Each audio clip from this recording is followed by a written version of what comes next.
here. Stolfer is here. We're gonna. If I could have everyone's attention, please. Our team's going to be here tonight at about 7:15 or so, 7:20, and we're going to hear from him. We're going to take a break at 8 o'clock. And Maj Toure, how do you pronounce his name, Tom, again? Toure, yes, okay. We'll be here. I didn't want to mispronounce his name, sorry about that. He's going to be here at 8:15, and what a vital time to be talking about our Second Amendment tonight and our rights and our liberties. And we're going to make some final announcements at 10 of 9, so let's get started. If you have page of 2019 dues, if you still haven't picked up your name tag, you can pick them up in the back. First time attendees, anybody here that's first time here with us today, raise your hand, please. Thank you. For those of you who are first time attendees, welcome. And also on the tables we have little forms there that if you can fill out for us, let us know why you came and it'll help us make sure we keep you coming back, all right? So please do that and then put them up at the front table at some point tonight. We have a 50-50 raffle each night and Mo's in the back, so when we take the break, make sure you continue to buy those tickets. And the gun raffle in the back, and Andy Ritter's back there, and she's going to take your money for the gun raffle. So. And of course, as always, Andrew and the Boy Scout back there to sell the cannolis for the Boy Scouts. And in stock now, we have the Trump 2020 gear. We're selling that in the back. Melissa's back there with that. Also in stock, we have the shirts now, the Betsy Ross shirts. They're not the Rush Limbaugh shirts, I think. Where did I see Joy? Joy's got those, the official shirt, but we got some nice shirts back there. So consider getting those there today, Arthur. If you don't have cash on you, we can sell you the LVTP chips and you can use them and you can keep reusing them. So they're in the back and Brian takes care of that for us. I don't know where he got to, but he's in the back there. So on September 11th, 2019, you all know what's happening. Judge Jeannie Pirro's coming. Tickets are priced here. I think Dean Browning also has some paperwork on the tables there about how you can win a extra ticket. Well, we got the walls is giving away 5 pairs of tickets on air toward the end of the month. And there's another way to win, as we said, Dean Browning a year ago. See, I skipped ahead. I don't listen to Tom. He says, don't pay attention, right? So you can see the table up there where Cynthia and Z and Hayden are. You can take care of that up there, and you can get a chance to win some tickets that way through the for the Judge Jeanine event. And if you need to arrange transportation, go to lvtp.org/bus. We're going to have the pig roast here. Now, where's Brian? Right here he is. Now here he is. I missed you. All right. You never see him coming. Okay, real quick. Pig roast is August 24th. Please come out. It's a lot of fun. I'm back there selling reservations. Please sign up today because I want to have an idea how many folks are coming. So really would like that coming out. I still need 2 more folks to help for the grilling of the hamburgers and the hot dogs. And also some end of the evening cleanup crew folks. It's usually about 7:30, 8 o'clock. We're kind of cleaning up. So if you want, I've got a sheet back here. You can sign up. Really appreciate the help. And we also have pig sponsorships. It's $100 and you get to sponsor the pig. We'll give you a notice. And that $100 gets you 1 entry ticket also. So if anybody wants to help sponsor the pig, we would appreciate your generosity. This is a big fundraiser for the group, so really would like as much participation as we can. Thanks a lot, and it is a great time. We have the best roast pig ever. Thanks. We all know that Mike Sassouli will be there cooking the pigs, so make sure to come out for that. Membership and Treasurer's Report tonight. Total members now, 2,356 members, so we're approaching 2,400 members, making us about the largest grassroots local tea party in the nation at this point. $30,000 plus a few in the bank treasury today, so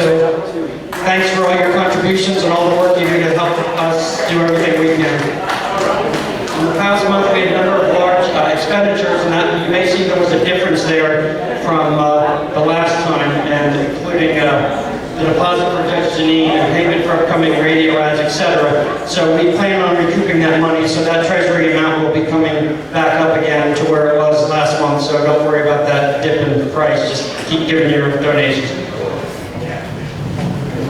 And next week, very important to us at the Lehigh Valley Tea Party, August 6th is the anniversary of the downing of Extortion 17. We all know that story. Our good friend Charlie, he's right there, just walked in the door.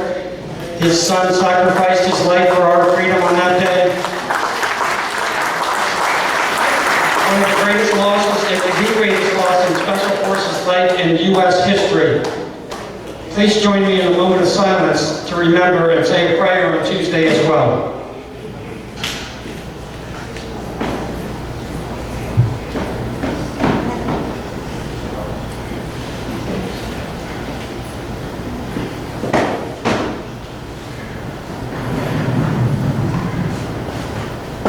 Thank you.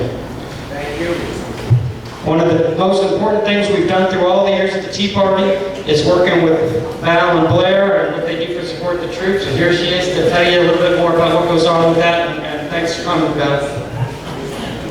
I know we're pressed for time tonight, but I want to thank the board because the board does so much behind the scenes. So all of you, thank you.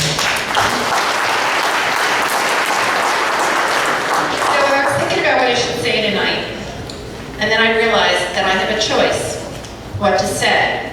I have a choice whether I want to come here tonight, whether I want to stay home with a glass of wine, obviously. This one, and I like my wine. I have a choice what I'm going to wear in the morning. I have a choice because I'm retired whether or not I want to sleep to 7 or 8. I have so many choices like you do. What to cook, to go out to eat, whatever, what kind of toothpaste to buy.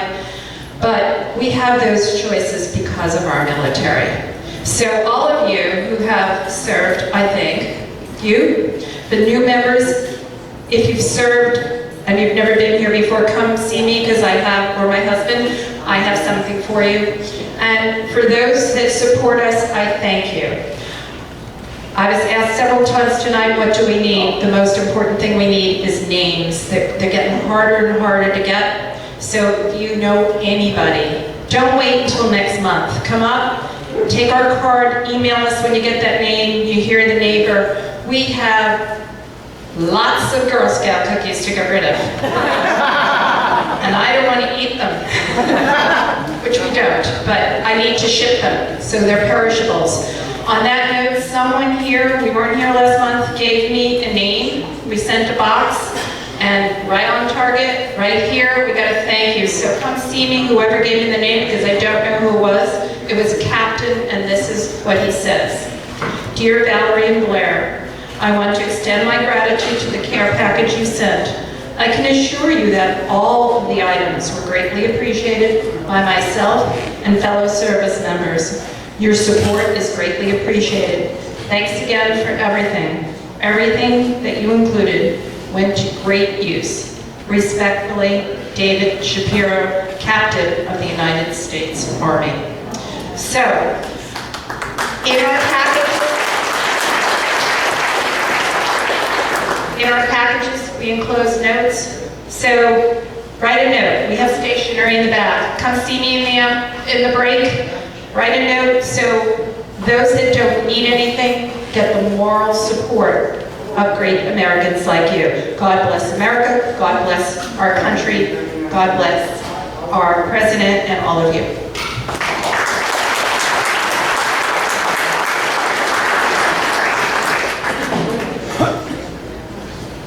So what we did was invited a lot of the lawmakers, the state representatives, and the state senators, and also the Allentown City Council to come tonight because of this important issue that we're talking about. And we received word from most of them that would be unable to attend tonight. A couple people did respond. I believe Marsha Hahn sent a staff member. Not sure who else. Anybody who came from the state representative's office or city council or anybody who could stand up at this point? All right.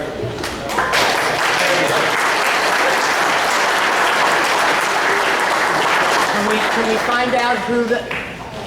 That's Marshall Hahn? Marshall Hahn's office, right? All right, and I'm sorry, sir, you were? Thank you. Town City Council. Thank you. I have to say, thank you for coming from Allentown City Council because you probably consider this maybe a little bit of a hostile territory, but it's not. As you can see, we welcome you. Thank you for coming. Also, who else? Tony, you're... Ryan McKenzie. Oh, you're here from Ryan's office? Thank you. Representative Ryan McKenzie also sent a representative tonight for tonight's meeting. Thank you. So now it's time for our first speaker. Tim Stolfer has been in Harrisburg fighting for our Second Amendment rights for decades. He works closely with key legislators and in fact is one of the original authors of our Castle Doctrine. Thank God for that. Tim is also the president of Firearms Against Crime, a Pennsylvania-only statewide group fighting for our right to keep and bear arms. So please welcome Harrisburg's very own version of Rocky Balboa, Tim Stolfer.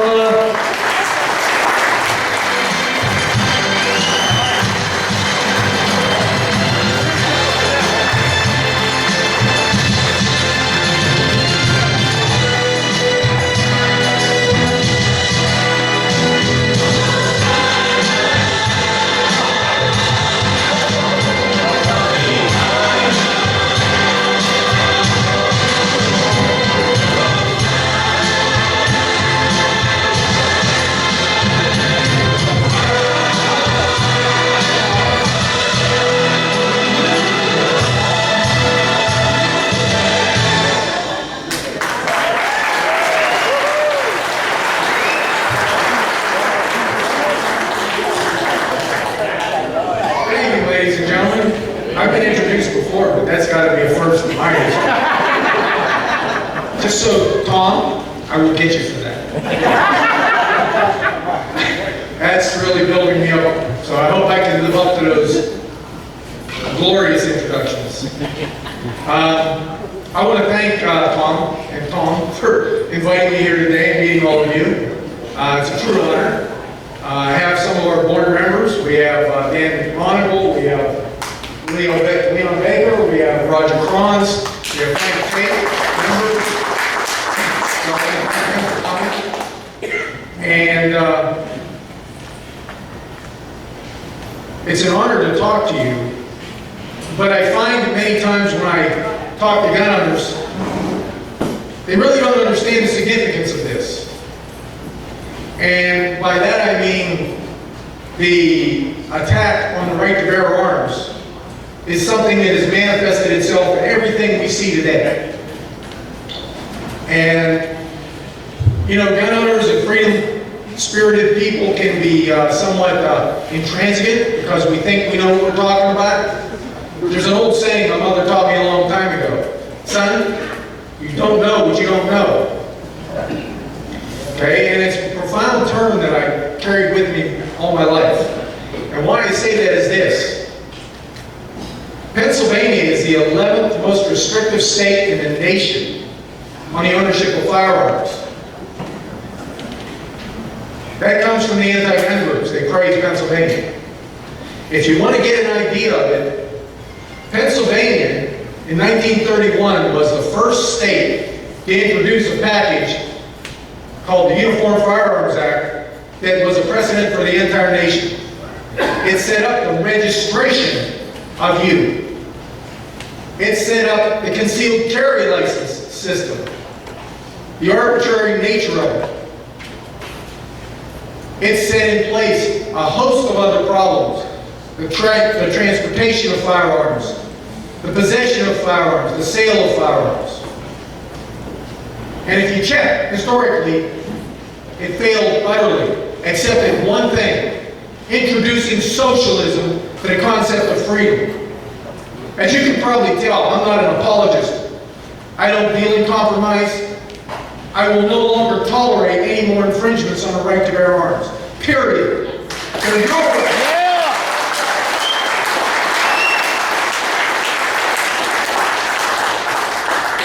Make no mistake, I stand up here today as part of you. When I go to Harrisburg, I think of each and every one of you. Because these are your rights. And when I say socialism, I mean this. Socialism is taking from one to give to another, isn't it? Well, think about gun control. It's taking away your rights because government can't do their damn job and put criminals in jail and deal with it, right? And that's what they do.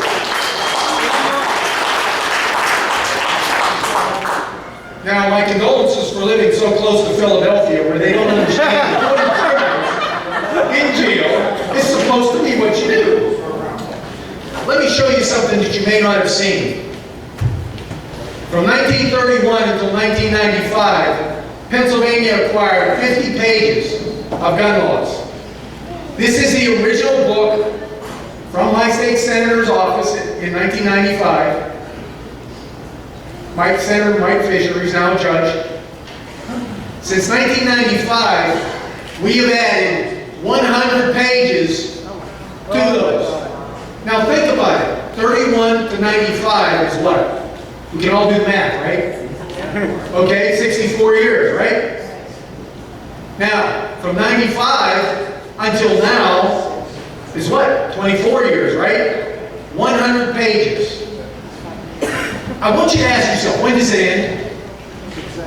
When does this stop being the basis upon which our government decides that your rights have to be sacrificed because of criminals like Khalil Slate and others in Philadelphia? It's opportunistic politics. That's why we will not accept this. So let me ask you a question. If there's anybody here that doesn't understand what this means, the right of the citizen to bear arms in defense of themselves and the state shall not be questioned. I want you to come up and explain it to me afterwards, okay? Shall not be questioned is something I learned in school. It's not new math. What that means is question. So how many of these laws here are questions? Well, there's some good ones in here. But I'll make a note, and for the legislators, staff that's here from Harrisburg, I want you to ask your people in the printing office, where in the hell is Castle Doctrine? Why isn't this in this book? It's been here for 10 years. Ever since 2010, right? We're in 2019. They haven't printed it here. Why? What are they afraid of? Sections 501, 502, 503, 504, 505 of Title 18. Okay? You have to wonder sometimes why they're doing this. Okay? And remember this. I will never bow to a legislator. They work for us. They work for you. They work for my friends that died in Vietnam. That didn't come back with me and died for every other war we've been involved in. They swore the same oath that I did, to support and defend the Constitution. But remember, the state oath has one extra word. Support, obey, and defend. Now, you tell me, Roger, where's that box? Here's one of the papers given. I want that, yes. Can you bring it up? I think so. Thank you, sir. You're welcome. Now, you know, I'm told that visual aids sometimes is the best way to do this. So what I'm going to show you is something that we compile. Our website is meant to be an information source for all of you. We track every piece of state and federal legislation. We grade it. I'm the sorry person that's got to read all of it, share it with our attorneys. But I want you to see, now I showed you the laws we have now, right? I want you to see in graphic detail what that means. So here's the current State House and State Senate anti-gun laws only.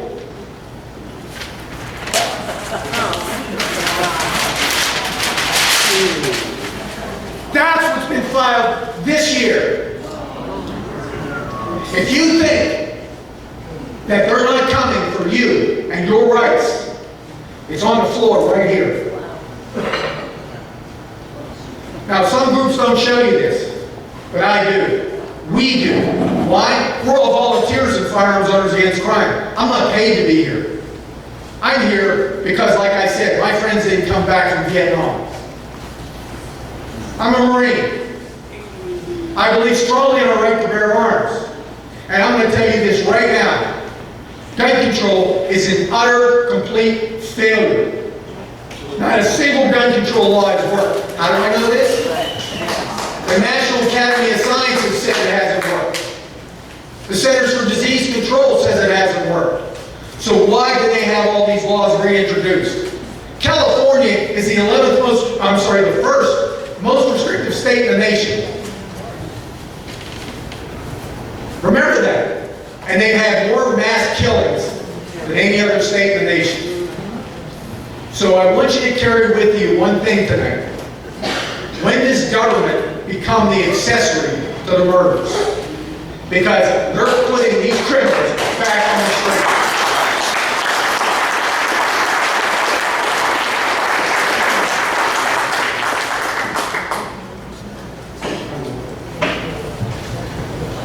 Now, I want to say one more thing before I get into the misfits of Pittsburgh. Okay? And believe me, that's a long, torturous story. But I hear often from some gun owners, nobody needs this kind of gun. Nobody needs that kind of gun. Or a hunter, I only need one shot. So let me show you how the state knows that so-called assault weapons aren't a problem. I'm going to show you something that were only 203 copies made, and that was for the House of Representatives. This was in 1993, called the Pennsylvania State Police Weapons Database Report. And do you know why they only had 203 copies?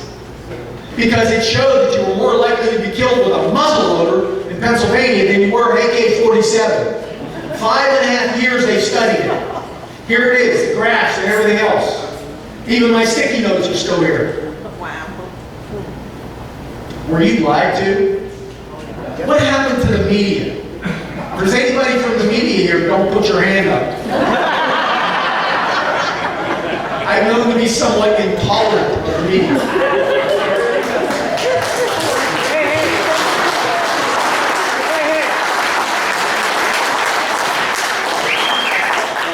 I like to say to the FOC members and gun owners that Donald Trump got fake media from us, from me, because I've known about that ever since I started this. And just so you know my history, I got involved with the groups and with direct action when I found out that national groups had failed gun owners in Pennsylvania. I started working on the license to carry, the right to bear arms, the concealed carry system we have now, in 1988. Since then, I have worked on dozens and dozens and dozens of pieces of legislation. We opposed Act 17. We rewrote that bill with 3 packages. Ever since then, we've been able to stop, something I'm proud of, virtually every anti-gun bill, except last year, House Bill 2060, which was so-called PFA bill that now is being called a gun control bill. Because guess what? Women are still dying. We had worked for 3 years with Senator Killian, and the legislature cast that aside for political reasons. I am a plain-spoken person. I will tell you, because you have every right to know, these games. What you do with that information is up to you. But I can guarantee you one thing. There will be no legislator anywhere in Pennsylvania that will ever tell me I'm wrong. Because I document everything. And that's the reason behind our website and our organization. So, with that being said, I want to show you how government is a long-time violator of the law, and we're not holding them accountable. Should they be able to violate the law with impunity? Criminal law. In Florida, up until a couple weeks ago, if they did it there, the elected officials went to jail and got a personal fine. But not in Pennsylvania. In 1974, we passed a law called the preemption law. And if you remember that time, that was when the Gun Control Act of 1968 was passed. Pennsylvania just had a constitutional convention in 1968. All the case law was rewritten. I want you to remember this, because I believe strongly in grassroots politics. Constitutional conventions wipe out prior presidential case law. Keep that in mind if you don't want to see the Heller decision be the law of the land at the federal level. So, in 1974, the response to all of the different laws that were proposed to take away your rights, they created a statewide firearm preemption law, Title 18, Section 6120. And it called for a complete prohibition on local control of firearms. No local legislation may in any manner enact any regulation. And that was the legislation up until 1993. At that year was when Philadelphia and Pittsburgh both decided that they didn't have to follow the law because they knew what? Legislature's not going to. Oh my God. Would they take and impeach them? Remove them from office? Malfeasance? Does that even have a meaning in today's day and age? Philadelphia passed an assault weapon ban. Pittsburgh passed an assault weapon ban. And you want to know what the weasel words are in Pittsburgh? An assault weapon was any firearm that expends all of its ammunition with a single pull of the trigger. How many shooters are out there? Okay? That's a single shot, right? That's an assault weapon. So we fought to a standstill. The Allegheny County Sportsman's League, and at that time, we decided we were going to be nice, and we entered into a consent decree where the city of Pittsburgh said that they will agree to abide by all Pennsylvania gun laws. Sounds good, doesn't it? Well, Mayor Peduto and his cronies, supported by Ceasefire PA and every town that wants demand action, decided they were going to try to bankrupt us. And they passed their own ordinances starting in December. And I have to tell you, they think they're going to win. These ordinances restrict everything from the type of gun you can own, the type of ammunition you can own, where you can carry it, eliminate self-defense, and a host of other things. So we got involved and we sued them on every measure.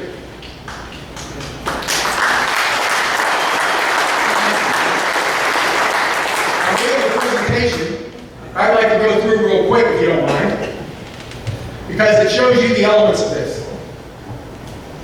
You all set, Tom? Yep. Okay. It's coming.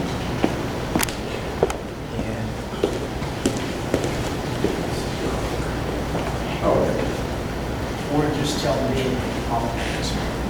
Okay. New technology. I hope I don't screw it up. Okay, let's go through this quick.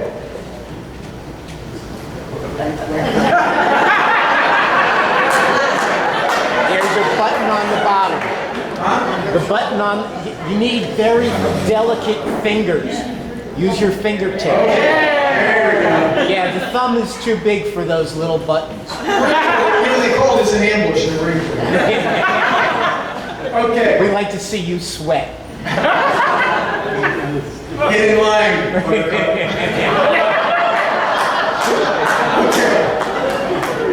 This is what we do as an organization. Okay? We provide legislative reports, voters' guides, we survey and evaluate every candidate. We do legal seminars for concealed carry. We put on pro-liberty cases. We support and go after the different legal cases. We're going after John Doe, the city of Harrisburg, a whole range of cases. And we sit down and educate elected officials. I want you to think about something in context with that. Something my friend Roger Collins talks about. Okay? Why don't we do background checks for legislators? They want to background check you. I'm running for office. We've actually had felons in the House of Representatives. Okay? Think about that. Now think about this. Why can you get elected and be an average person and not, let me go back. When you get elected as a magisterial district justice or an MDJ, you have to go to a class and learn about the law and how it works. Legislators don't. Most legislators have never read the Constitution. Okay? And I'm going to preface this with something with Representative Dwight Evans, who's now a congressman.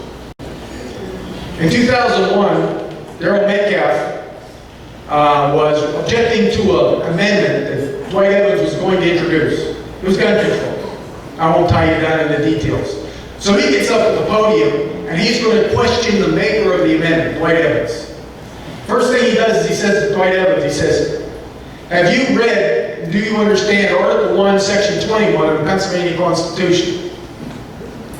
And much to Darrell Metcalf's surprise, there Dwight Evans, he's going to restrict it. He says, no.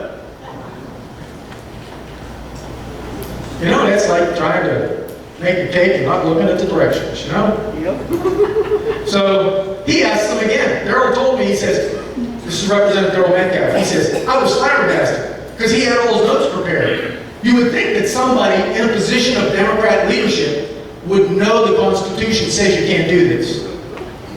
So he asks him again, and he repeats it again. I have a copy of the Florida case, so he can't get away with it. Why do they not have to have training in constitutional law? Ask them the next time, okay? So basically, we're it, all of us.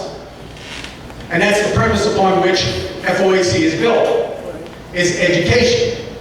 And we start with the education of some of the misfits in Harrisburg. There's some good people. There are some real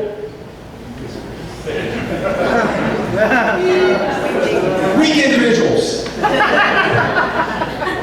Sorry, the inner Marine in me is starting to groan.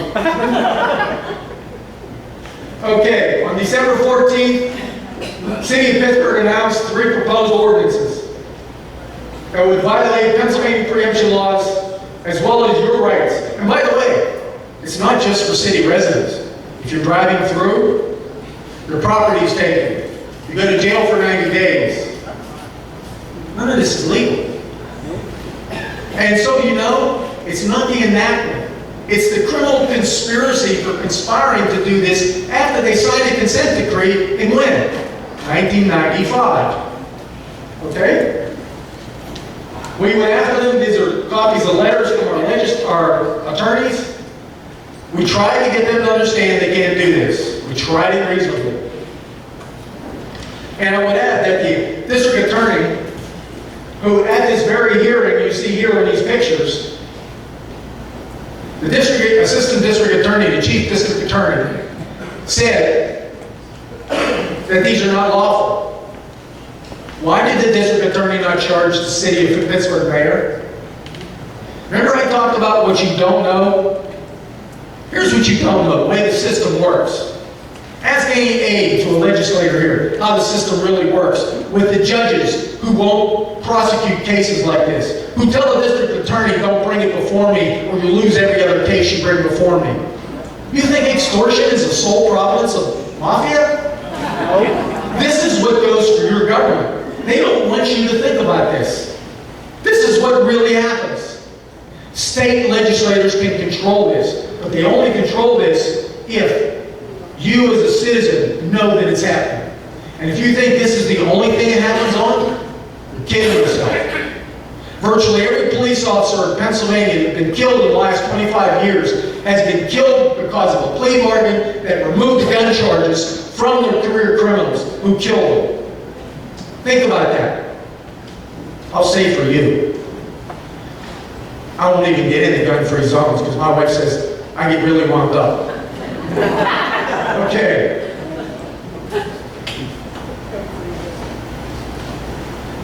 At that hearing, it was made very clear that the city was not interested in saving lives.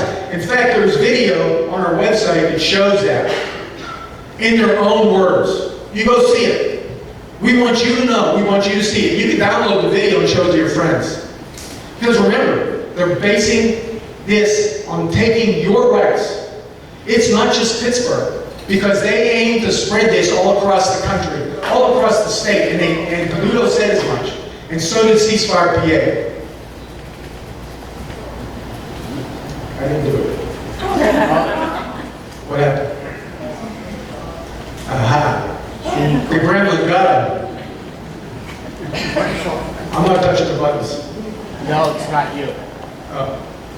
That was very kind, thank you. But, so what we've done is we've sued the city of Pittsburgh.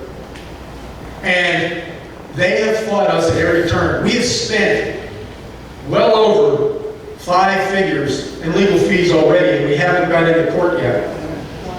Eric Kirschwell from Emerytown, Michael Bloomberg, the anti-gun guy, you know, Mr. You can't have a coat over a certain size, okay? His chief attorney is Eric Kirschwell in the anti-gun group Emerytown. This is very, very serious. Now, the NRA case in Pittsburgh is falling apart.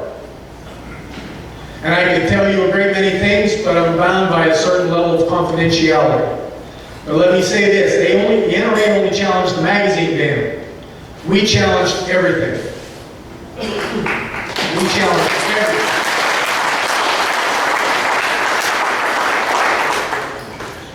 Okay, so where we stand right now is we need help and we need support from gun owners, from anybody believing in the right to bear arms or holding people accountable, because we're committed to doing this. So if you can and you can donate, please see these guys up here or go to our website. But we're deeply in need of support because they are trying to bankrupt us. If we lose, everyone in this room, everyone in this state loses. The legislature has it within its power to fix this. There are 2 bills, House Bill 1066 and Senate Bill 543, I believe. Those will both fix this. How will they fix it? Because it'll provide for legal fees. The legislature and the Republican leadership had that opportunity to fix this last session, but they let it sit because there were petty squabbles between House and Senate leadership. One didn't like the other. One wanted this little concession. In the end, we're spending $10, $20, $30,000 of money that we could be putting to safety programs, to educating legislators, to going into schools and working with kids. But now we're stuck doing this because we cannot allow our Constitution to be abrogated and violated by a person that's been elected to the office of mayor who thinks he is completely absolved of any responsibility. So what do we do? What would you do in our position? Knowing that you're not going to get any support from any national organizations, which haven't. Just so you know, it's my house, it's my car if we run out of money. I put my name on the line. I authorized the lawsuit. I did this because I believe. I believe in rights and freedoms, and I hope you do too. Because if we fail, Philadelphia will be next. And we all know what Allentown did. We know what they did. They have a track record of it. Just imagine if they did the same thing Pittsburgh did. What you saw on the bank account for the Lehigh Valley Tea Party is peanuts compared to what the fight, you'll spend in the fight. So we're going to do everything we can possibly do to stop this. And I want to, just a couple minutes? Okay. I want to get into this grassroots. You know, and I'm going to do this from the perspective of my sister. Now, my sister she's a fiery little lady, and my brother-in-law is just a down-to-earth guy. His son died from an opioid overdose. He had a lot of problems, none of which he wanted to fix, his son. His wife also is a drug addict. She's been put in jail, and my brother-in-law can't get custody of his granddaughter because Children and Youth Services continues to put the granddaughter back with the mother when she gets out of jail. The last time she was caught, there were 22 bags of heroin around the girl's car seat in a stolen car. I tell you this as the foundation for this. It's called grassroots politics. Every time I talk to a person about getting involved, they always have an excuse. So I'm going to tell you some basic ground rules. If you want to be effective in grassroots politics, you pick an issue that you believe in. You set aside the NFL. You set aside a couple hours, 4 hours a week. You educate yourself on that issue so you know more than the legislator. And if you think legislators are experts on this, don't even consider it. When you talk to them, when you talk to someone, an elected official, you want to know as much or more than they do. You want to pin them down, you want to buttonhole them so they can't possibly escape the logic of what you're doing. And you have to be unrelenting. That's our reputation. That should be yours. You have to learn how to read a little bit of law. You have to understand what they're telling you, because remember this, they work in their own environment. They live in this. And when they see people come in like gun owners and say, it's the Constitution, what do? They trot out, it's saving babies, right? If it saves lives. They never ask the question on gun control, what happens if it costs a life instead of saving a life? You have to become informed on the issues. You don't have to be an expert in everything, but you have to be as close to an expert as you can get. When you walk into that office, you want to leave looking at the legislator and his assistant's face, and they're going, huh? Because you want them to understand, when you leave that office, you go down to the media. You walk in the media's office and you ask to talk to a reporter. If the media lies, let me tell you a little trick. If you see a media lie on TV or on the radio, go into that media station and ask to see the FCC book. Anybody ever told you this? Do you know they have an FCC book? Ask to see the book. Tell them you want to write a complaint in there, because the FCC examines that book when they renew their license. So I'm going to close with this. Ask for questions, because my wife says my mouth runs like a duck's behind. And I'm sure Tom's probably thinking that, both Toms. But I'm happy to answer any of your questions. Just so you know, I could be up there another 3 or 4 hours. And you guys would be asleep or walking away going, he's nuts. So I'll be happy to answer any of your questions. And thank you for listening to me. So we're going to do this as always, raise your hand and we'll give you a microphone. While we're waiting, I'm going to ask you the first question. You know, as you know, I'm running for district attorney for Northampton County. I've stood up here and said, if our local legislators do what they did in Pittsburgh, as DA, I will prosecute them. Do you think that that's something that will happen here in Northampton County if I get elected? Do you think that will happen, or do you think the judges will try to do the same thing they've done in other places? Well, there's a number of very good lawyers who told me something about judges that everybody should remember. When you get elected, they get a communicable disease. It's called black robe disease. And we're all told this is how we're going to do it, boy or girl. So, will they threaten you? Absolutely. It will be insidious. But they make the mafia pale in comparison. Okay? The more liberal the judge, the more likely it is. You want to look at the criminal court lawyers? Judges. You want to see who's on those criminal courts? And you want to see what the backline is. I think if you're elected the district attorney, is that what you're running for?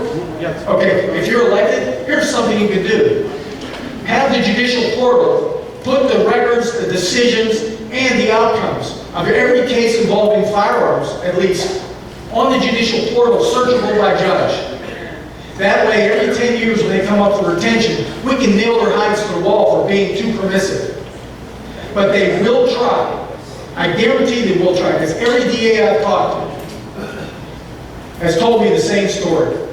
And I've got witnesses to most of these conversations. So yes, you need to have a stern backbone, and remember, it can affect every other case you try. Yeah, all right, do we have questions? Let the microphone here. Tony has one minute. Hey, nobody has questions? This is not like our crowd here. Trust me, I haven't bit anybody in at least a week. Okay. Doesn't look like there's any other questions. I just, Mary? I'll get it. here we go.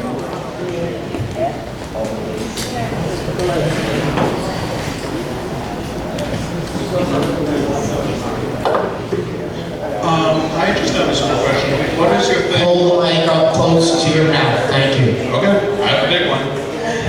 Yes, what is your thing on red flag laws? What do you think, I mean, those have started been spreading all over the place. Do you think that we ever have a chance to get rid of them? Red flag laws should be signed by Vladimir Putin. They have absolutely no value. They do not respect rights. They take people's property. They judge you unfairly with the lowest standard of evidence. I don't know how many of you know this, but there are standards of evidence. Okay, preponderance of the evidence. Okay, clear and convincing, reasonable belief, probable cause. Red flag laws are issued based on the standard of evidence called preponderance. Preponderance is what they call 51% standard, which is basically me saying that Tom here is nuts. Okay? And based on that, a judge will issue an order. They'll come to your house with guns drawn in the middle of the night, and they'll expect you to give them their guns. Has this ever resulted in death? Yes. In Maryland, quite a few months ago, I think it's basically last year, if I remember right, a man died because he didn't even know what they were at the door for. And he rejected it when he said, "Why are you taking my guns?" Why? Because he got into a political discussion with a family member. And she invoked it because she didn't like what he told her. Probably the truth. And he's dead. Now, she should be in jail, in my report. Okay? Because that was a false report. He didn't have any background. He had no history of problems. So, red flag laws, or what they call here extreme risk protection orders, get Todd Stevens in here and see if he still wants to answer my questions. Him, Senator Killian, 2 Republicans, well, name only. I mean, look, there's a political reason and there's an altruistic reason when you do things. Remember, extreme risk protection orders, red flag laws are political decisions. And that's it.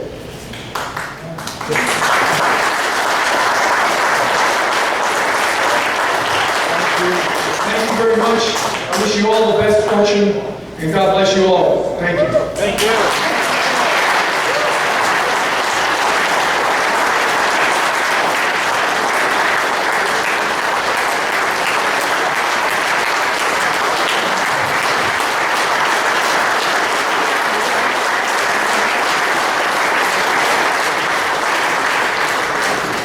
Number 5. Thank you.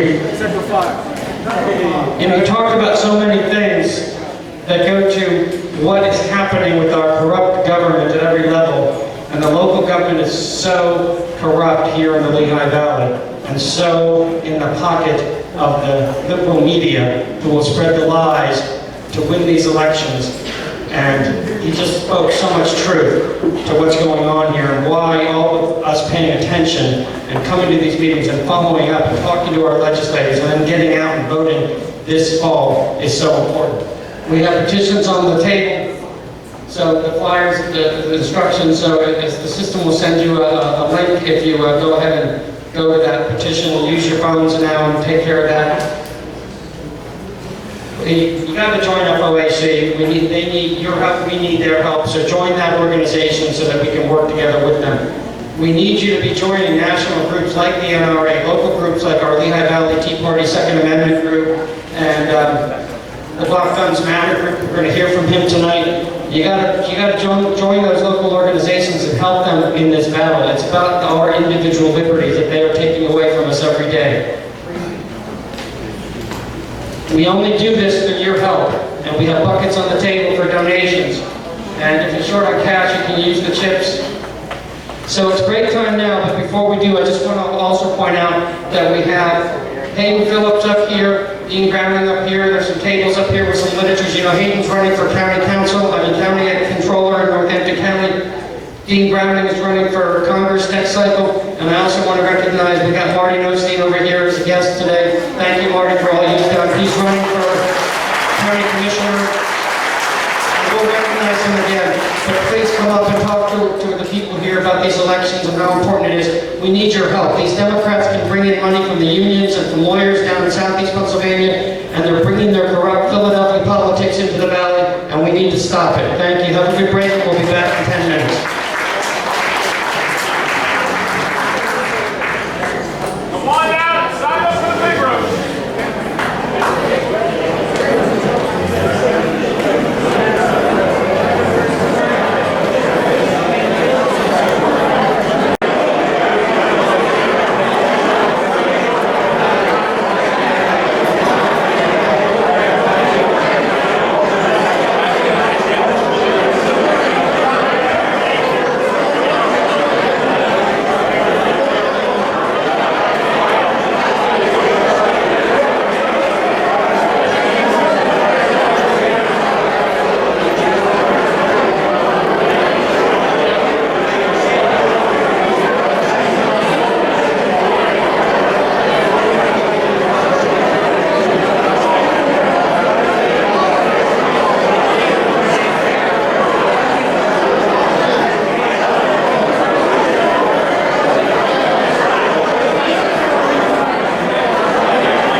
City Council at large seat as a Libertarian in Philadelphia. So welcome Maj Toure. Maj, you sit back there being distracted by Kim.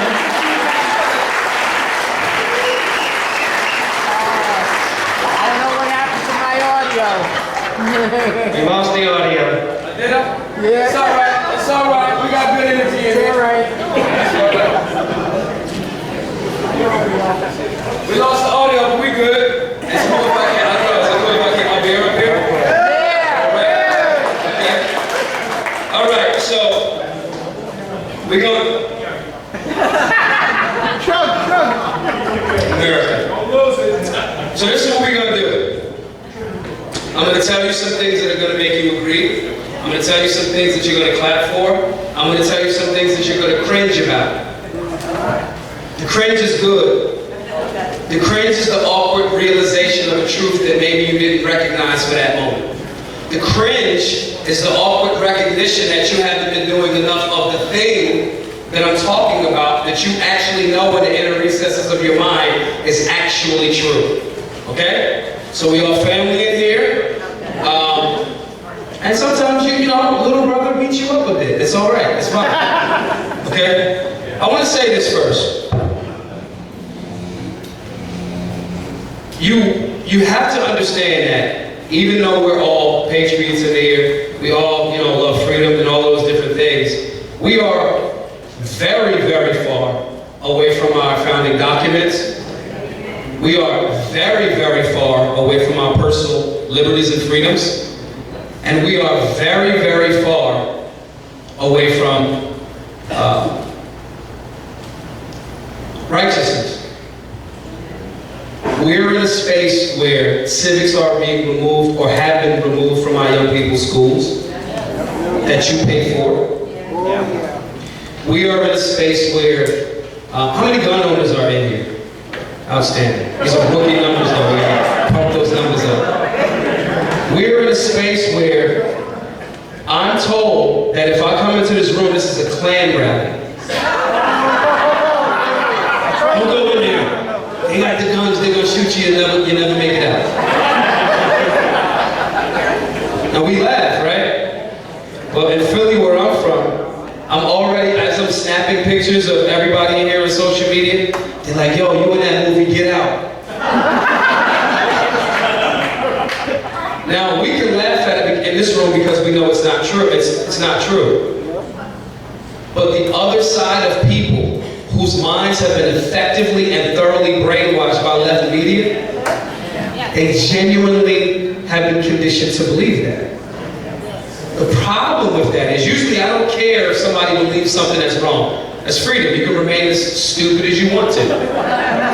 Okay? But the problem is the people in the places that have been conditioned to believe that, we need their numbers. And the state, we need their numbers. I'm from Philly. They'll use the crime based on ignorance and the lack of freedom, the lack of firearms ownership, the lack of a cultural and intelligent breakdown of what the Second Amendment actually means and how it empowers all citizens.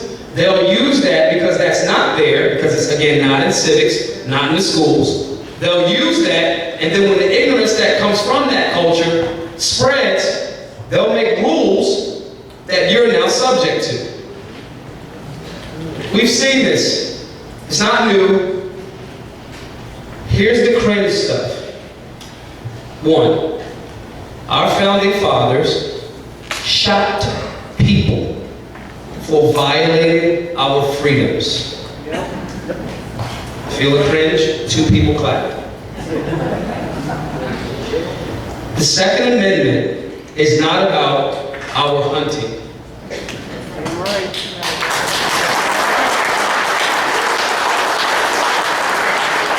Our elected servants have forgotten that. They have no reason to change. We haven't given them a reason to do so. All we've done is get behind the people that we choose, that we like. I can DM Don Jr. and be like, hey, yo, I'm right next to a cutout of your dad. It's cool. Hey, man, I'm in your are you home? Right? The problem is, it doesn't end or begin with just one individual. And this dude, like, if he's a billionaire, right, and he's getting attacked, what about the rest of us? Now, here's the next cringe thing. I want you to all look around this room. You see how many people raised their hand when I said, who in here? And if you don't want to say you're a gun owner, you might got some full all that you don't want to disclose. It's fine. Say nothing. Freedom's freedom to me. Okay? You see how many hands that went up when I said how many gun owners there are in here? Okay, let's cringe moment. How many black people are in here?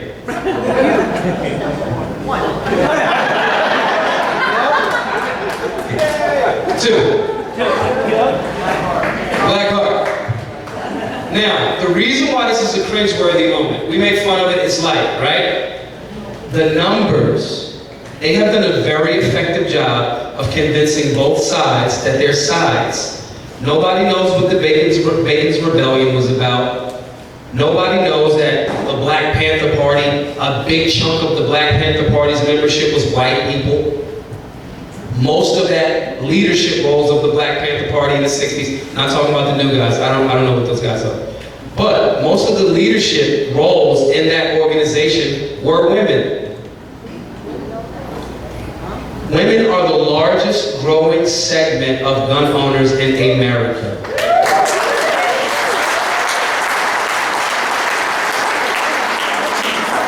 Have we effectively engaged women?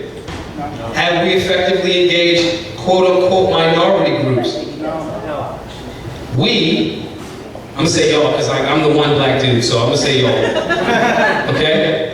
You all in this room have a job and a responsibility that's like 2 or 3-fold. One is to educate. 2 is to expose. We are in a matrix of ignorance, deliberately. Our media, most effective devil in America. Write that down. It's really good. It should be on t-shirt. Okay? Pull this phone up. The media has convinced us that we're against each other. The media has convinced my demographic that, again, this is a Klan rally. We are living in a Tower of Babel. Nobody communicates with each other. We're just babbling past each other. But somebody's convinced us all that that person over there is the problem. It's the white people. You know, you got so much white privilege, it's crazy. It's crazy. This is the phrase of white privilege. None of you heard it 5 years ago. It is a media term. It's the same posturing, it's the same word, it's spelling. They're casting spells. Spelling. We're going to say, this is an assault rifle. We're going to say, this is a minority. We're going to say, you have white privilege. Well, why can't I have black privilege? Why isn't that word a word? It's game. The problem is we're losing. How we're losing is, 1, how many people in here? Now I know there's a lot of you older gentlemen and gentlewomen in here. I know not to mess with you because you are very dangerous. You're very dangerous. However, how many people in here are under the age of 25? 1, 2, 3. They got smart. 3. Same black dude again. He's under 25. Now here's the question. At the March for Our Lives rally, how many people in there are over 25? 0. Very few. Very few. The left, because they don't have actual facts, they're very good at PR. They're very good at optics. We have to become better. How do we do that in this room? I understand the makeup of Allentown. You know, hood dudes like being in Phillies, better cheesesteaks, this is what it is. Okay? However, the responsibility that you are now forced to deal with, it's a responsibility that you have to deal with because your rights are actually under attack. You have to find people that do not look like you If CNN came in here right now, they would use your hues, your skin, very racist. They would use your skin and the collective organizing of you and say, you guys are racist and you didn't want any black people in the room. How do you protect against that? It's gonna sound harsh and cringeworthy, but you have to find multicultural people that understand freedom and make them be in this room with you.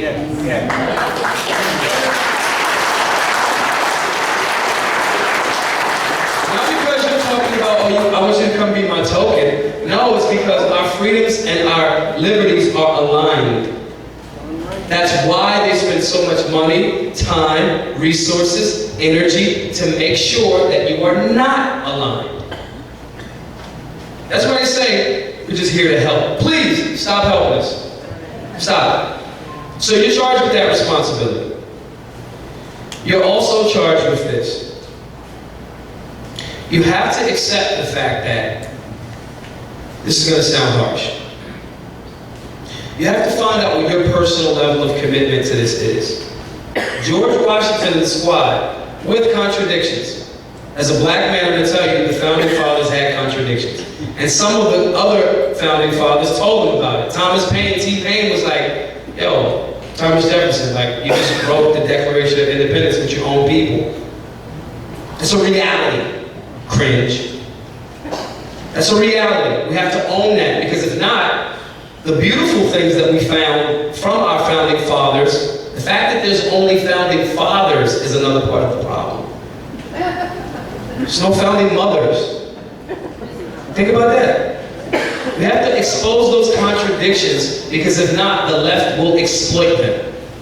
They will exploit them.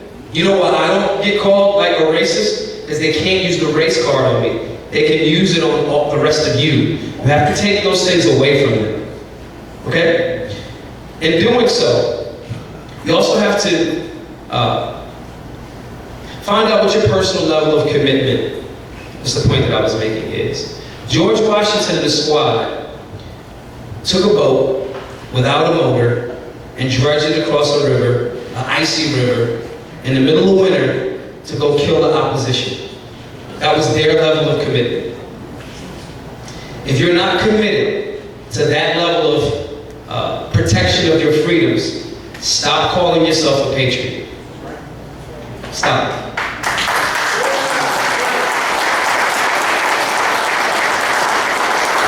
Your level of commitment to this thing is, and it's one of my favorite movies, 300. I just think of Leonidas in my head.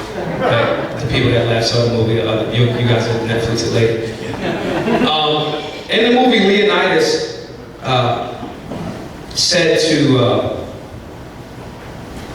there's a scene in the movie where one of the guys was there and he was stacking the box, stacking the wall, and one of the emissaries from, Xerxes' squad came over and was like, yo, y'all can't be here, and Xerxes is the king, and blah, blah, blah, and he's still like making the wall. He's like, look at me. And he's like, well, we actually doing this, and we're like gonna kill you, so we don't really have time to like go back and forth with you. He's like, you don't understand. We have so many soldiers and with so many arrows, our arrows will blot out the sun. And he looked at him and he said, then we will fight in the shade. That's a level of commitment. You have to find out what your level of commitment is. Freedom is not free. The attack is on every single level of human activity. Education, entertainment, labor, law, religion, sex, war. Every single area of human activity, there is an attack to turn you from, instead of just being a free-thinking individual, your own self-governing republic, into a battery. Just charged enough to spend, work, spend some more. That is not freedom. I challenge you all with finding people outside of your current circle. I challenge you all to scare, because you know your level of commitment, just like our founding fathers did. Scare your public servants into understanding that they work for you, you do not work for them, and hold them accountable. I'm running for city council in Philly. I am the epicenter of the shenanigans. In city council, there's these big black gates on the hall where city council is. I used to take tours when I was in high school, and I would go, yo man, what are those big black gates for? Those gates in City Hall in Philadelphia are from when the people would be so disgusted with what the city councilmen and women were doing that they would literally have to run upstairs and pull these big wrought iron gates to keep the people out. You have to scare your politicians. They're not afraid because you haven't defined your level of commitment to this freedom thing. If you're willing to help out with some of those things, support the statesmen, not politicians, the stateswomen that are fighting for and with you. They're our representatives in this fight. We have to do that, and we have to come to grips with the fact that the big cities are not separate from the smaller counties. They play them both off each other. Oh, it's those people over in Allentown, they don't care, because they got their nice houses. Oh, it's only the people in Philly, they don't care. They in the cities, they don't care. It's the Tower of Babel. It's one person in the middle controlling a whole bunch of other people, telling them both the same lies. Okay? So in leaving, I appreciate you all for listening to me, for hearing me. I am running for city council in Philly. That's a really cool shirt. It says make the hood great again.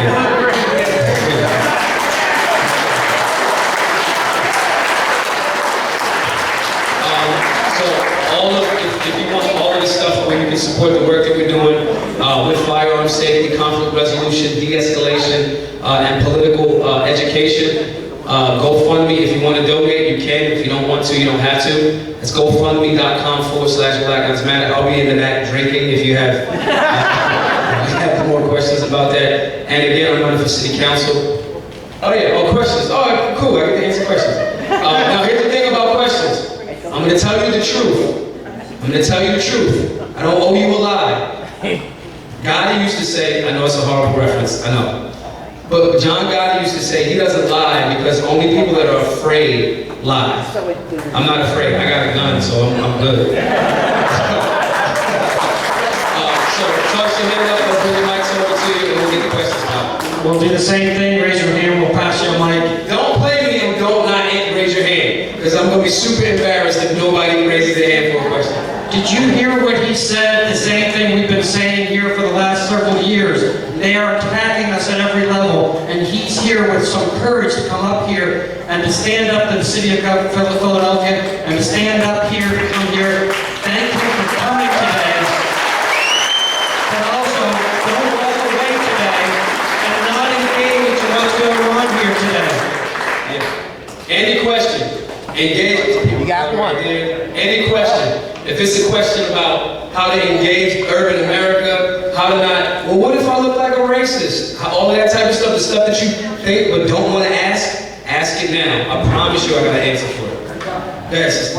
My question is, what was your journey? How did you get to the position you are today? What was the moment that made you come to this conclusion? I used to rob drug dealers for a living. Truthfully? Yeah, I just never got caught. So in doing that, several things that I learned in that very dangerous occupation. One, I recognize how much we justify things. The more so for example, my justification was, well, I'm robbing him because he's a drug dealer, right? In my mind, right? I've never turned my firearm on a citizen ever in my life. I hope I never have to, not even a self-defensive setting. But in my mind, I told myself this thing, right? When in reality, the war on drugs, the founding fathers, like Ben Franklin, smoked weed. Like, that's not me making it up. Now, I don't smoke, I smoke cigars, right? But cigars, that's cancer. Let's be clear. If you smoke cigars, like me, a lot of them, I'll probably get throat cancer.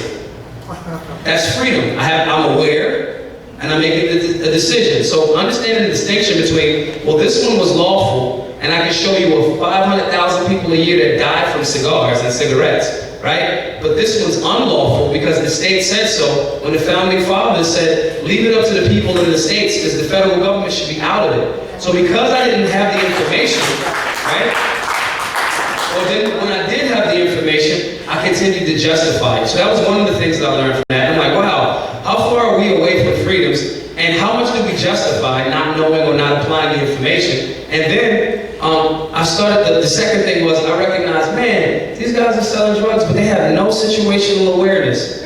They're always in their phone. It's so easy for me to rob them. So in knowing that and studying and going, yo, you might want to have some situational awareness. We're all on our phones, walking down the street doing this. Everybody looks like lunch meat to me. So in those two areas, it's like, okay, how can I inform somebody to not go that same route? I just got lucky and never got caught, right? And two, how can I train somebody that's not a drug dealer getting robbed, but just a young lady going to her class? How can we show her about situational awareness? And so seeing it on that side and living through it, and then going on this side is like, oh, we have answers. You know, and then starting to see certain people are dying because of the lack of, my people perish for a lack of knowledge. Just give people the knowledge. So that was really what kind of started it for me. Thank you. Back there, and then there's a brother back there too. Go ahead. Maj, Yes. your opposition, you must have some. Who are they and how are they opposing you? They're What are afraid they of me. saying? They're afraid of me. They haven't figured out how to, so my opposition is usually left media, right? They don't attack me though. They can't, because they've used the race card on everybody else. They can't use it on me, right? And so what they'll do, what they do now is they'll just try to ignore me, and then because then they'll go, well, we can't out argue him. We can't. He's from the. He lives in. I live in a gutter.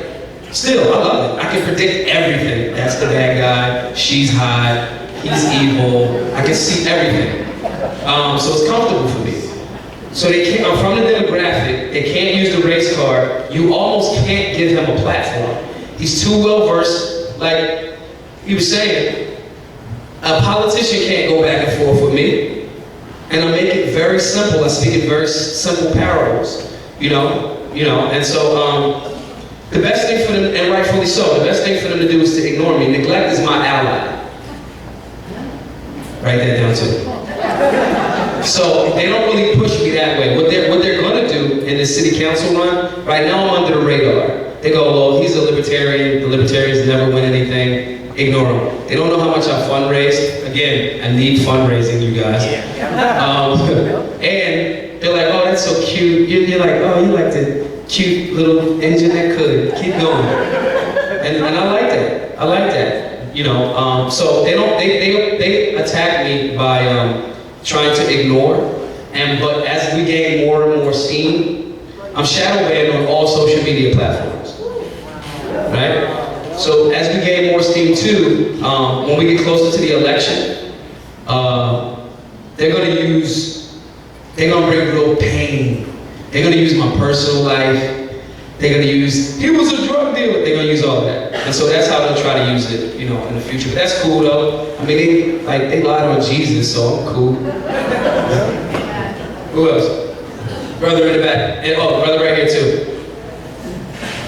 Do you still have the microphone? Oh, I'm done? Sorry, y'all. Do you still have the microphone back there, Tony? Who is it? Right there. Oh, okay. That'll be the last question. That's the last one. I'm going to be here though. I'm going to hang out for a bit because there's drinks in the back. My name's Tim. Hey, Tim. I'm from Brooklyn. Served time in the Navy, ex-correctional officer. Yeah. And I worked for the IBEW for 20 plus years. Yeah. What bothers me the most is when I'm out and about and I meet a lot of people. I can talk to anybody. Yeah. But when I'm talking, people literally might be walking by and say, man, you're a racist because of what I believe in. Yeah. I'm listening to you tonight. Wouldn't that be ideal for you and us or others to get together and show the people of this country, the media, that we have a group of people here, that if we don't follow along with what's going on, it would be unbelievable. I mean, I have so many friends out there that are afraid to talk, because every time they talk, you're racist, you're racist. Now, I'm gonna ask you. Sure. What about your friends? What do they say? Are we racist? So some of my friends, so yeah, in essence, the question that you're asking is, my friends from my demographic, yes, until they have a conversation with you all. That's why I'm telling you, your job is to find someone that's not like you, doesn't have the same skin tone, doesn't live in the same neighborhood, may not even be a Trump supporter. That's what objectivity and freedom is actually about. So, yes, unequivocally, they are under that matrix. They watch CNN if they watch news. And even local news, it has a left spin. That's just what it is. They are better at PR. We've been existing in facts. The facts are boring. And unless you have a passion for facts, you don't care. Never mind that Venezuela, less than 20 years ago, was an economic powerhouse and now they begging for bread in the street. Never mind that fact. Never mind. Never mind that AOC cost millions of dollars in that Amazon deal. Never mind that fact. What the left does is they're very good at it. So, yes, my friends go until I go, bro, you don't even know him. That dude might save your life, bro. You know what I'm saying? In that space, and doing it that way, that's a practical way that we can apply that and push back because they are dominating in optics. So, I'm getting off the stage. No, you got one more. One more. That's it. Okay, and that's it. Okay. Oh, I thought you was telling me yo, get off the stage. Sign language and him, I need another beer and a question. So my question is this, and we actually have a member of the Allentown City Council here tonight with us, and we're very glad that they did show up. Yeah. The reason that we invited them was because they passed a resolution asking the State House and Senate to pass a law to not allow people to carry guns into the City Council meetings. Yeah. So my question to you is, what message would you say to them on the infringement of the Second Amendment in public meetings? I tried to get a gun in the White House. That didn't work out. It didn't. They got really good security. And I tried to get a gun in the White House. Okay? I just wanted to be able to say I did it, but I was looking at it now, bro. It's probably not gonna work out for you. My point in saying that is, I believe in freedom. I believe that this nation was founded on a human right, a natural right, as codified in the Bill of Rights. Right? Yo, that's what the founders, I'm paraphrasing. It was yo, if they get stupid in 200 years and forget, make an extra set of rules that remind them that these actually don't come from government. I was there, they said, that's what they said, right? So when someone says, hey, we want to create something that makes more rules, I point them to the 1991, gun-free zones. Since 1991, when Joe Biden created gun-free zone rules, that was his creation, okay? And, Tricky Bill signed it into reality. Since 1991, over 90% of mass shootings are in gun-free zones. So do you want to shoot your city councilman, or what's the deal here? You know what I'm saying? So that's my position on it. But again, I'm gonna be in the back. Listen, everybody, I could use everybody's support. This GoFundMe.com/Black Lives Matter. These classes that we give across the country are free. They're not free. Y'all are gonna pay for the next whatever it is, right? We need to pay it forward, as well as MajFulFilly.com fundraising for oh yeah, boom, there you go. All right, boom. And if y'all got questions, I'm floating in the back. All right, I appreciate y'all.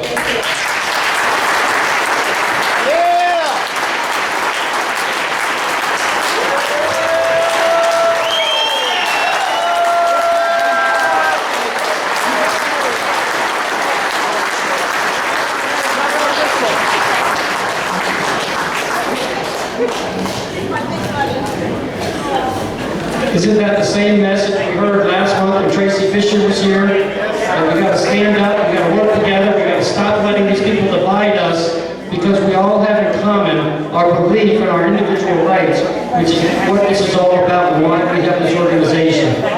Thank you so much for coming tonight, for speaking to us. So we have some final announcements. That's for me. All right. Support him, but I also need you to support me.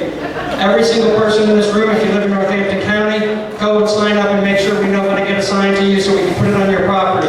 Sign up and come to be a volunteer, and also we have an event on August 31st, and we can get tickets here at the table. I think Judy was manning that table. She's going to be up there to do that. Thank you very much. Oh, yes. Before I do that, I'm going to bring up Val. She had one final announcement about something she forgot to say earlier. I'm so sorry, but if there's any golfers in the room, we all support our military, but we also support our Gold Star families. And there is a wonderful event with the Gold Star families that actually support Blair and I. So they're having an outing September 7th. I have some flyers. You can also see Bill Trunke, he's involved too. Thank you very much. Thank you. Thanks, back up. Back up. All right, next month. Jeffrey Lord, he worked for the Reagan administration. You might have seen him if you remember the clips when on CNN right before the election in 2016 when, what's his name, said it's a white lash. He was the one Trump supporter on CNN, and he's coming here, he's going to talk to us about some things, and also Jonathan Hannon, freedom from American immigration reform. So just keep that in mind for our September meeting. So again, where's Tony? Got him around there. You got the mic still in your hand, or do you want to grab that mic? We're going to take any questions from the people. I got it. Just got your hand up there.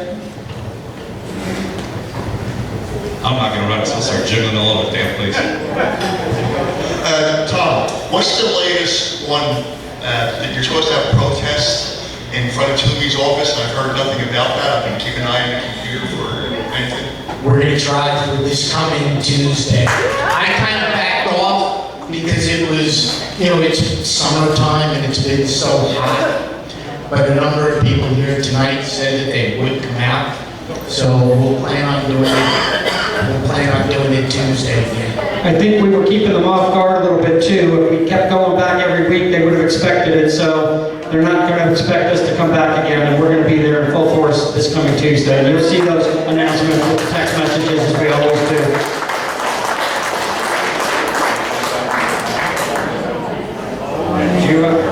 Did you have something?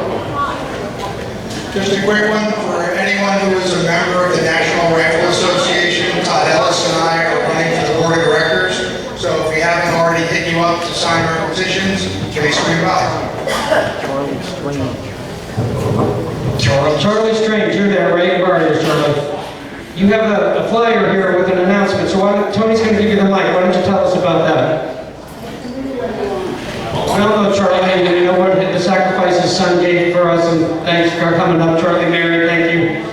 Thank you, Tom Carroll. Thank you, the Tea Party. I really want to thank everybody who walked in and I took a moment of silence for August 6, 2011, when 30 men died, and that was really, thank you so much.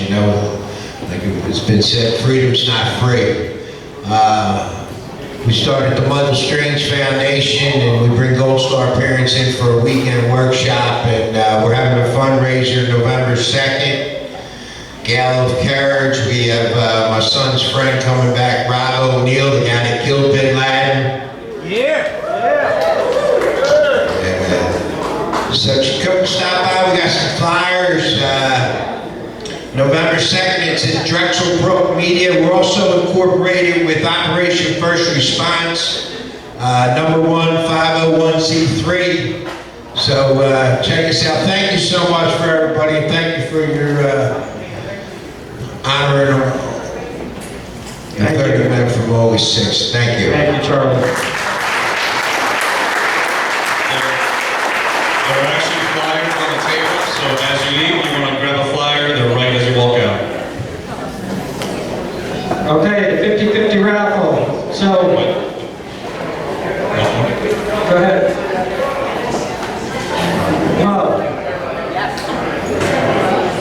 This week in the morning call, they want to change the Pennsylvania Constitution.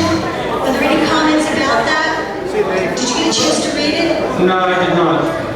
Maybe. I actually reject the morning call in all its forms. It is as a rag that is not worth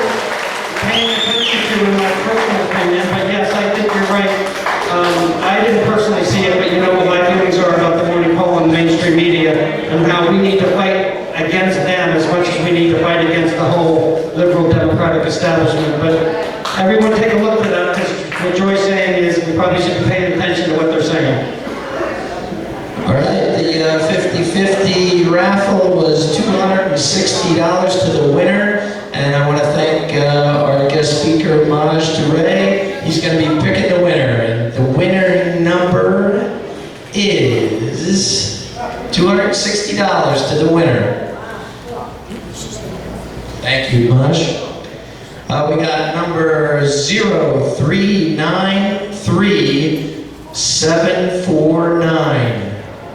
That's 0393749. Oh, it's me! Yeah! 0393749. Anybody with that ticket? Anybody with that ticket? I got it? Do we have some? 749. The last three digits are 749. Also, remember all the tables we had? Is he coming up to that? So at the tables we had that thing that Dean Browning was offering to. So we did that, and Tom Gallagher, Tom Gallagher, he's the winner of that Dean Browning thing for Janine. So you can just see. All right, and we have the winner. Thank you very much for your donations for the 50-50. God bless all of you. Be safe. Come back in September. And every day we need to fight this battle. Don't go home and